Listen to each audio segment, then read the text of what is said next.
오늘은 겨자씨 하나만 한 믿음, 겨자씨만한 믿음만 있으면 산을 여기서 저기로 옮길 수 있다. 여러분 들어보셨죠? 아마 교회를 다니지 않으시는 분들도 이 본문은 들으셨을 거예요. 믿음이 얼마나 소중한지 중요한지. 겨자씨만한 믿음만 있어도 산을 여기에서 저기로 옮길 수 있다. 여러분들이 어떻게 아시는지 제가 다 알 수는 없지만 대부분 믿음은 기적을 일으키는구나. 아주 작은 믿음만 있어도 산이 움직이는 기적이 있을 수 있구나. 그런 식으로 이야기를 들었을 거예요. 과연 그럴까요? 이 본문은 굉장히 중요한 본문이거든요. 근데 이 본문이 대부분의 사람들한테 그렇게 해석이 된 거예요. 여러분, 제가 앞으로 얼마나 더 할지 모르겠지만 성경을 피상적으로 알고 해석하고 적용하는 것이 얼마나 위험한지 오늘 또 말씀을 좀 드리려고 그래요. 이 피상성, 저는 가장 큰 책임은 목회자들에게 있다고 봐요. 설교자들에게, 성경 교사들에게. 그동안 계속해서 믿음을 강조하면서 믿으십시오, 믿으십시오, 믿기만 하면 산도 움직입니다. 이렇게 이야기를 한 것입니다. 이런 본문을 읽을 때는 신중하게 접근하셔야 됩니다. 성경 모든 본문이 마찬가지겠지만 성경이 정말 말하고 싶어하는 의미가 무엇인지 파악하셔야 돼요. 겨자씨만한 믿음이 있으면 산을 옮긴다고요? 우리 중등부 때 전도사님이 이 믿음을 강조하셨어요. 그래서 지금도 기억하는데 경기도 광주 기도원에 우리 중등부 애들 다 데려가셔서 산기도를 시키셨어요. 산에 올라가서 나무 하나씩 뽑는 거예요. 우리가 믿음이 있으면 이 나무도 뽑을 수 있다 해가지고 나무 붙들고 기도하라는 거예요. 저도 기도해 봤거든요. 안 뽑히더라고요. 내 믿음이 부족해서이구나. 그래서 집에 들어와서 또 믿음 테스트 하는 거 있잖아요. 산을 옮길 만한 믿음은 아니지만 수저를 여기에서 저기로 옮길 수 있다 해가지고 수저를 계속 응시한 적도 있어요. 계속 뚫어져라 이렇게 쳐다본 적 있어요. 그게 가능합니까, 여러분? 유리겔라도 아니고 어처구니가 없는 것이죠. 제가 목회자가 돼서 참 난처한 경우가 아이들이 아프잖아요. 병원에 입원하지 않습니까? 그러면 부모님들이 얘기해요.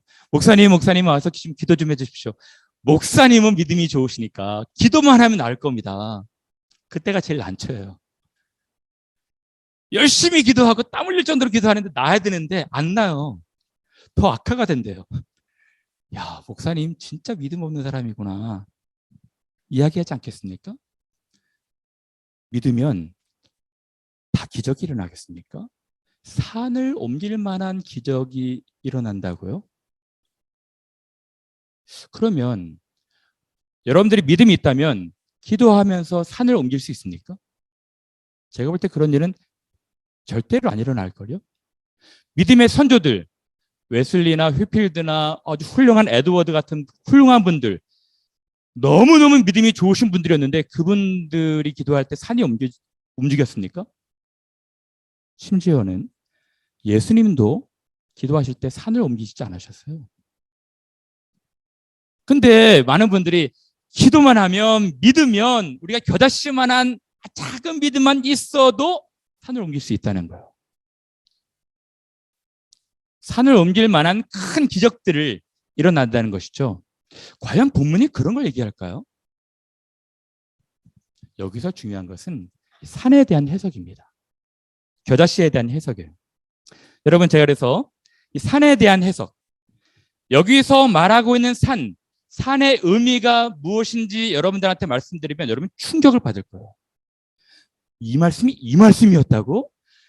이 뜻이었다고? 이렇게 반응할 수도 있을지 몰라요. 성경은요, 대충 해석해서는 안 됩니다. 자기 선호하는 것에 따라가지고 맞춰가지고 이렇게 해석해서는 안 되는 거예요. 성경은 성경이 해석하게 만들어야 됩니다. 무슨 말이냐면 성경은 성경 자체가 해석할 수 있도록 성경과 연결된 통일성들을 찾으셔야 되는 거예요. 그러면 여기서 말하고 있는 산, 너희들이 겨자씨만한 믿음만 있으면 이 산을 저 산으로 옮길 수 있을 것이다 라고 했을 때 산이 무엇일까요? 두 가지 의미가 있습니다. 제가 첫 번째 의미를 말씀드릴 때 몇몇 구절을 인용할 거예요. 여러분들이 이 구절에 담긴 이 산의 의미를 아시는 분 있다면 저한테 얘기해 주셔도 좋습니다. 첫 번째, 이사야서 본문입니다. 주께서 강림하사 우리가 생각하지 못한 두려운 일을 행하시던 그때에 산들이 주 앞에서 진동하였사오니. 하나님이 강림하실 때, 메시아가 강림하실 때 산들이 진동한다는 것입니다. 움직인다는 거예요. 그 살육당한 자는 내던진 바 되며 그 피에 산들이 녹을 것이요. 산들이 진동할 뿐만 아니라 산들이 녹아져 없어 내린답니다. 무슨 뜻입니까? 여기서 말하고 있는 산이 무엇일까요? 아시는 분 계세요? 다음 구절을 봅니다. 하나님은 마음이 지혜로우시고 힘이 강하시니 스스로 강팍히 하여 그를 거역하고 형통한 자가 누구이랴. 그가 진노하심으로 산을 무너뜨리며, 산을 무너뜨리신다는 것입니다. 산을 옮기시기도 하신다요. 근데 산이 깨닫지 못한답니다. 산을 의인화시키고 있죠. 산을 비유적으로 말하고 있는 것입니다. 산을 무너뜨리기도 하시고 녹아내려 없어지기도 하시고 옮기시기도 하신다는 거예요. 근데 산이 깨닫지 못한답니다. 여기서 말하는 산이 무엇입니까? 성경이 말하고 있는 산에 대해서 여러분 주목하셔야 됩니다. 그 다음이 정확하게 말씀하고 있어요. 너희 이스라엘 사람들아 두려워 말아라. 보라, 내가 너를 이가 날카로운 새 타작기로 삼으리니. 이스라엘은 한없이 초라하디 초라한, 볼품없는, 힘이 없는, 무기력한 작은 컨트리에 불과했습니다. 근데 하나님 말씀하시는 거예요. 이스라엘 사람들아 두려워하지 말아라. 내가 너를 강하게 할 것이다. 얼마나 강하냐면은 네가 산들을 쳐서 부스러기를 만들 것이며 작은 산들을 겨같이 만들 것이라. 무슨 말입니까? 여기서 말하는 산이 무엇이죠? 제국입니다. 아수르, 바벨론, 교만한 자기 힘을 믿는 강대한 제국들을 말하고 있는 거예요. 이스라엘아, 너희는 이제 두려워하지 말아라. 아주 작은 나라이지만 교만한 산들, 그러니까 태산이 높다 하되 하늘 아래 메이로다라는 비유처럼 바벨론, 아수르, 자기를 큰 산처럼 거만하게 온 세상을 바라보며 통치한 것입니다. 하나님 보시기에는 아무것도 아닌데. 그래서 메시아가 강림하실 때 보이지 않지만 산들이 진동하는 거예요. 산이 녹아져 없어 내리는 것입니다. 하나님의 강력한 힘으로 산들을 옮기실 수도 있다는 거예요. 다시 말하면 산은 세상 권력, 세상 나라, 세상 권세를 의미하고 있는 것입니다. 성경이 그것을 말하고 있는 거예요. 아시겠습니까? 그것이 산의 첫 번째 의미입니다. 그럼 두 번째 산의 의미는 무엇일까요? 두 번째도 제가 말씀을 가지고 왔습니다. 내가 나의 왕을 내 거룩한 산 시온에 세웠다. 이러므로 주 내가 나의 일을 시온 산과 예루살렘에 다 행한 후에, 예루살렘에 보면 다윗 산성, 시온 산성이 있습니다. 산이에요. 아수르 왕의 완악한 마음의 열매와 높은 눈의 자랑을 벌하리라. 아시겠죠? 메시아가 오면 말이래 예수께서 오실 텐데, 예수께서 오시면 한없이 높아져 있는 산들 다 하나님께서 낮게 옮기시겠다는 것입니다. 다시 말하면 두 번째 산의 의미는 하나님의 임재를 말하고 있는 거예요. 하나님의 임재하시는 예루살렘 또는 하나님의 좌소가 되는 하나님의 나라. 다음 구절입니다.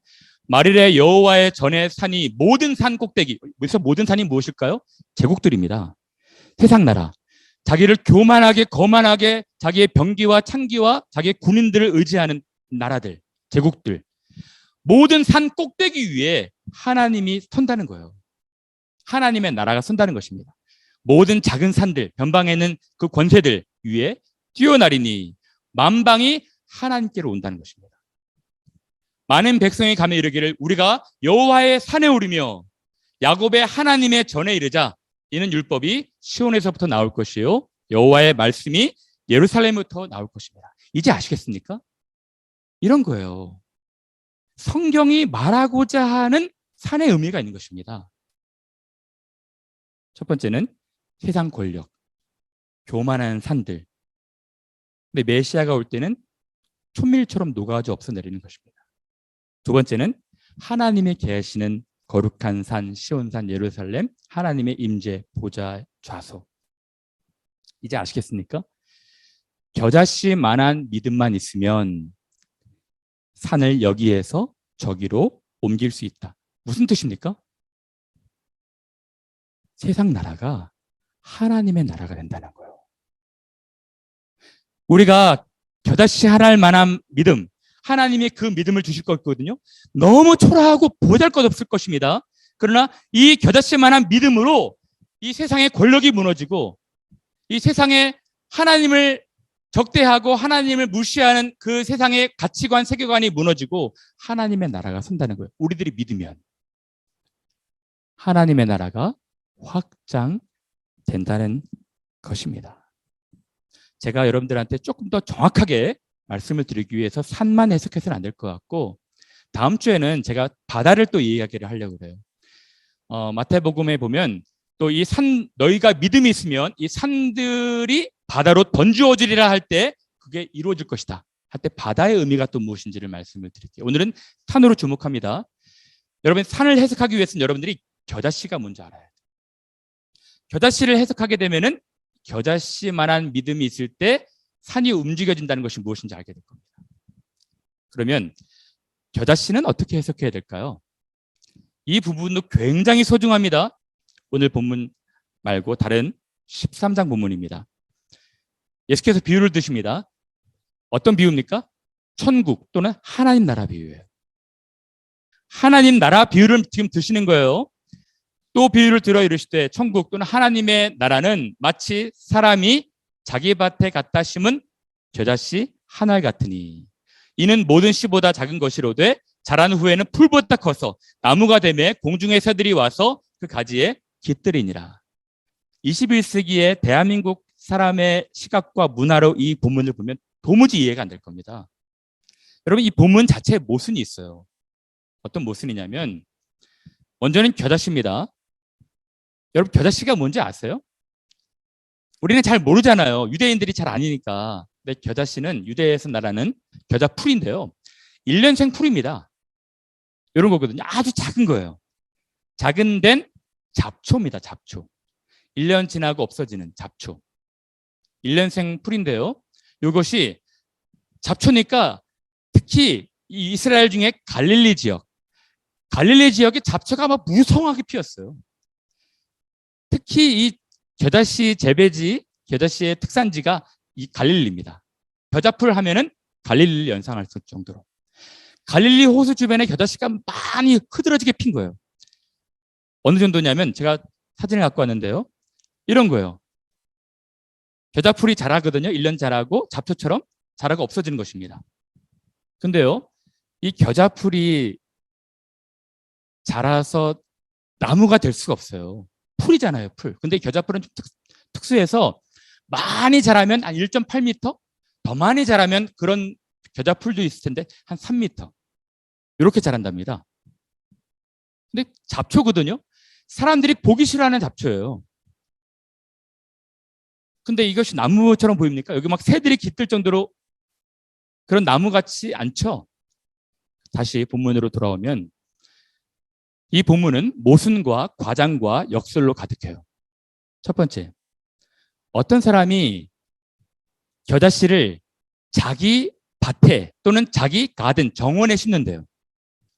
잡초를 자기 밭에 정성껏 심는 사람들이 있을까요? 잡초는 뽑아야 되는 것 아니겠습니까? 밭에 농작물들을 키우려면 잡초 같은 거 뽑아야죠. 근데 어떤 사람이 자기 밭에 겨자씨를 심는데요. 근데 이 심은 겨자씨 한 알이 아주 작은 것이지만 풀보다 커서 나무가 되매 새들이 깃들 정도로 나무가 된답니다. 이것도 모순입니다. 아까 봤지만 나무가 아니에요. 풀입니다. 그러니까 새들이 막 깃들 정도로 흐드러지게 피는 나무가 아닌 거예요.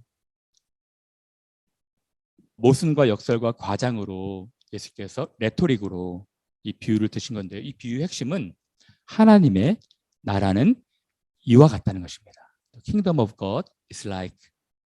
계속해서 13장에 설명해 주시면서 겨자씨 비유를 설명해 주신 거거든요. 그러면 제가 대체 겨자씨가 무엇이고 자기 밭에 왜 갖다 심었고 이것이 어떻게 나무가 될 정도로 커져서 새들이 깃들 정도가 될까? 그 말씀의 메시지의 핵심이 무엇일까? 그거를 말씀을 드릴게요. 첫 번째는요. 겨자씨입니다. 예수께서 이 겨자씨 한 알 비유를 통해서 당시 제자들에게 하시고 싶은 말씀이 뭐였을까요? 여러분, 우리가 21세기를 살아가지만 1세기의 유대 문화로 들어가셔서 마치 제자처럼 제자의 모습으로 된 것처럼 하면서 예수님 말씀을 들어야 됩니다. 겨자씨는요, 갈릴리를 대표하는 잡초입니다.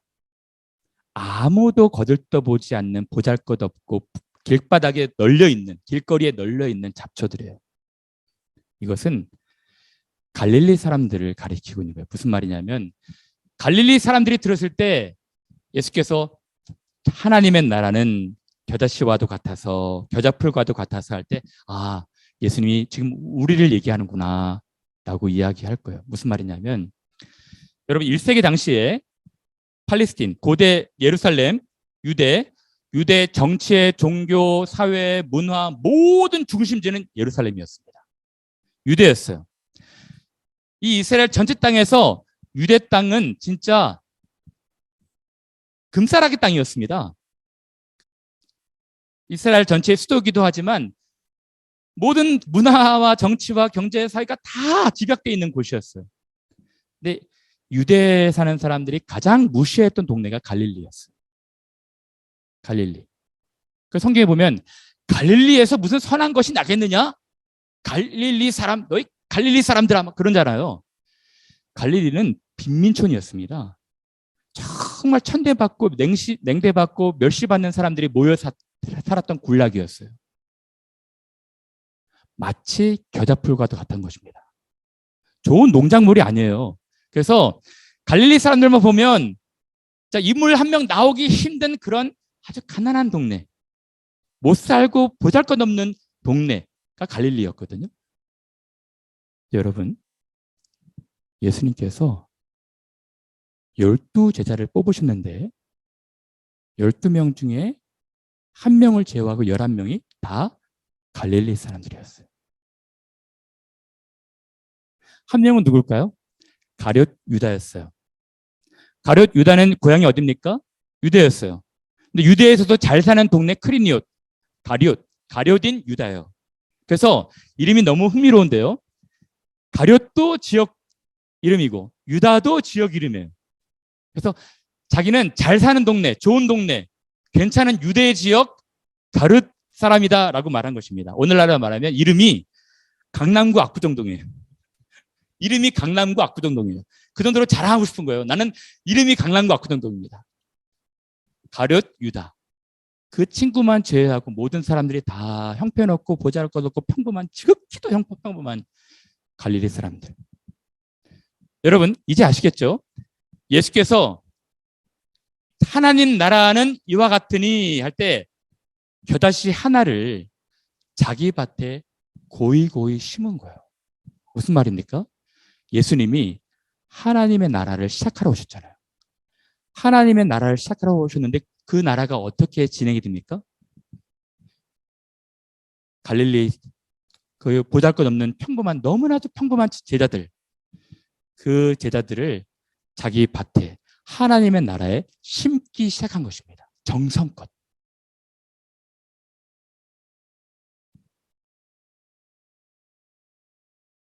천국은 마치 겨자씨 하나를 자기 밭에 정성껏 심은 것과 같으니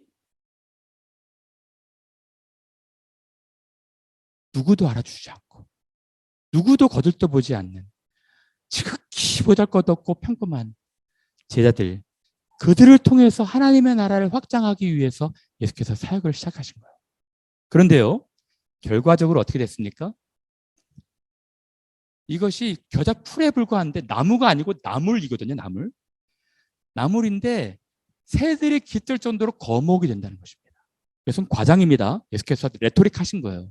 그 정도로 12명으로 시작한 얼마 안 되는 그 하나님의 나라의 백성이 예루살렘과 유대와 사마리아와 땅끝까지 복음이 막 확장된 것입니다.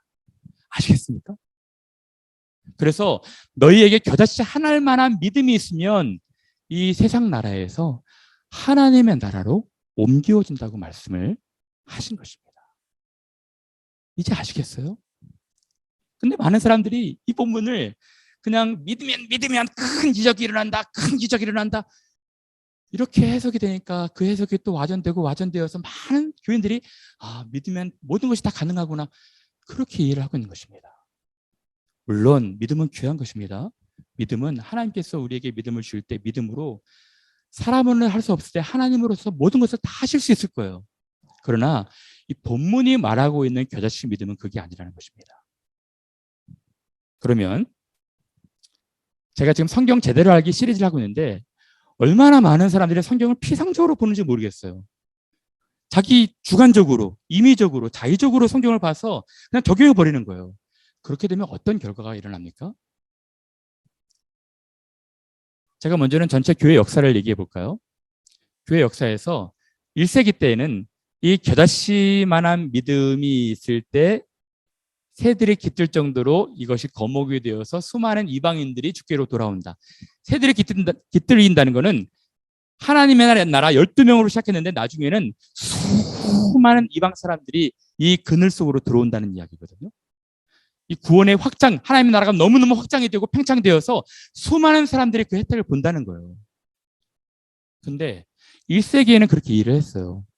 근데 나중에 3세기, 4세기 기독교가 로마의 국교로 공인될 때, 그때에는 얼마 안 되는 팔레스틴 조그만 그 갈릴리에서 시작한 이 복음이 여러분 이 스페인으로 또는 로마로 이탈리로 또 유럽 전역으로 가고 있잖아요 지금.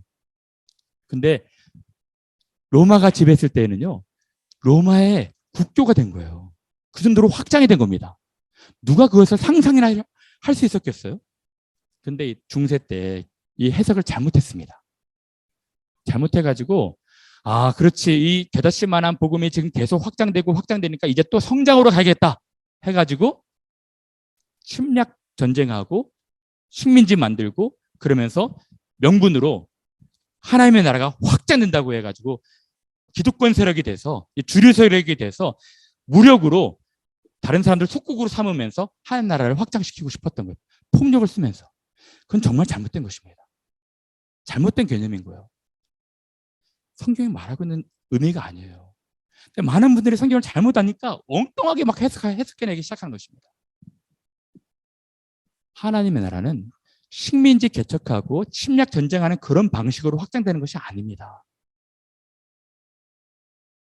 하나님의 나라는 보잘것없고 평범해 보이는 우리 같은 사람들 복음 전도하는 것으로 하나님의 나라가 확장된다는 것입니다. 또 이 부분이 어떻게 오해가 됐냐면 많은 분들이 개인적인 믿음, 개인적인 기적신앙, 개인적으로 지금 너무 큰 문제 앞에 있고 힘든 어려움 가운데 있으면은 겨자씨 안 할 만한 믿음을 주십시오. 그러면은 제가 이 큰 기적을 이뤄낼 수 있습니다. 이런 기적신앙으로 옮겨가게 된 것입니다. 물론 하나님은 지금도 기적을 일으키시는 분입니다. 그러나 본문이 그것을 말하고 있지 않은 거예요. 이제 말씀을 마칠까 합니다. 사랑하는 여러분, 오늘 말씀을 들었던 분들은 정확하게 아셨으면 좋겠어요. 천국은 하나님의 나라는 이와 같으니 어떤 사람이 자기 밭에 겨자씨 하나를 정성껏 심어서 이것이 나중에는 커져서 하나님의 나라가 많은 이방인들이 새들처럼 들어와서 깃들여서 쉴 정도로 확장이 된다는 그런 이야기입니다. 오늘의 적용은 예수님께서 하나님의 나라를 시작하셨다는 거, 이런 방식으로. 보잘것없고 평범한 겨자씨 같은 이 베드로, 요한, 안드레, 야고보, 요 사람들 정성껏 3년 동안 제자 훈련시켜서, 물론 다 예수님이 돌아가실 때 도망갔던 형편없는 친구들이었지만 예수님이 또 그들을 위해서 기도하셔서 사도행전은 정말 영적 거인으로 변화돼서 수많은 사람들에게 복음을 전도하잖아요. 12명으로 시작된 그 복음이 오늘날 이 교회 역사에서 이렇게 찬란한 기독교 역사를 갖게 된 것입니다. 겨자씨 한 알로 시작이 된 거예요. 우리 성경 공부하는 팀들은 지금 사도행전을 읽고 있는데요. 어떤 분들이 그래요. 사도행전이라고 말하지 않고 성령행전이라고 말하면 좋겠습니다. 왜냐하면 성령께서 하시는 일이거든요. 솔직히 1장부터 28장까지 다 성령께서 오순절날 내려오셔서 사람들하고 함께 하셔서 큰 교회 확장, 하나님 나라의 확장을 하시는 거거든요. 저는 근데 성령행전보다는 오히려 사도행전이 더 좋겠다 생각이 들어요.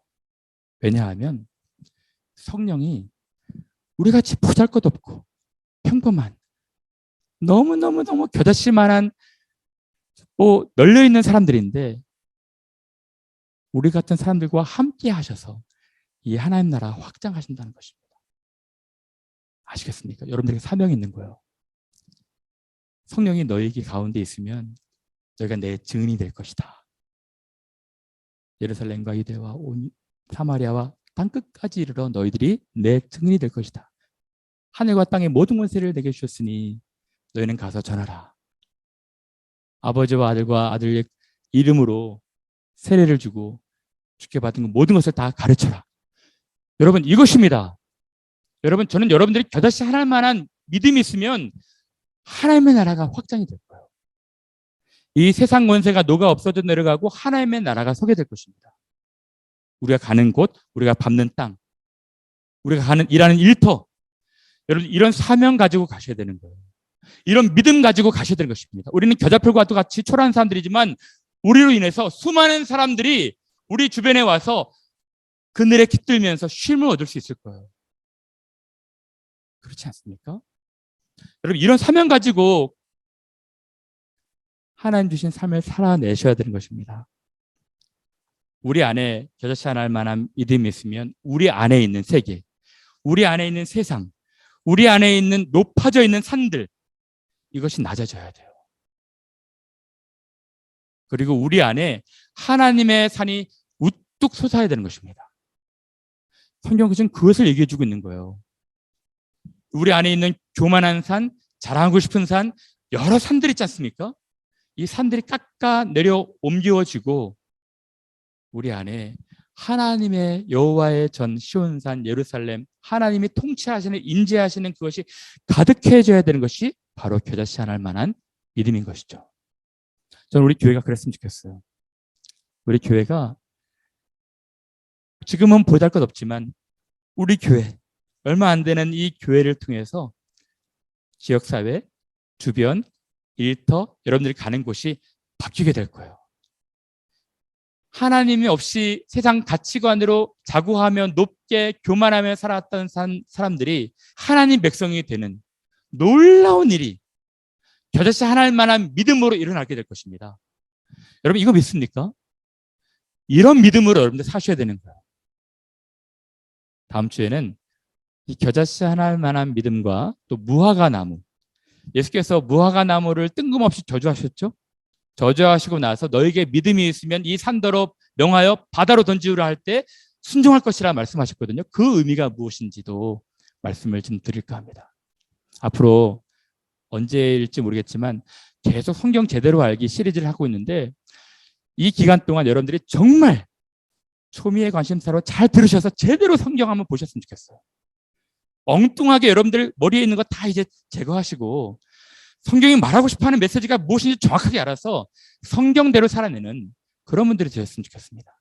우리 캠브리지 하나님 교회 그런 분들 되시기를 간절히 바랍니다.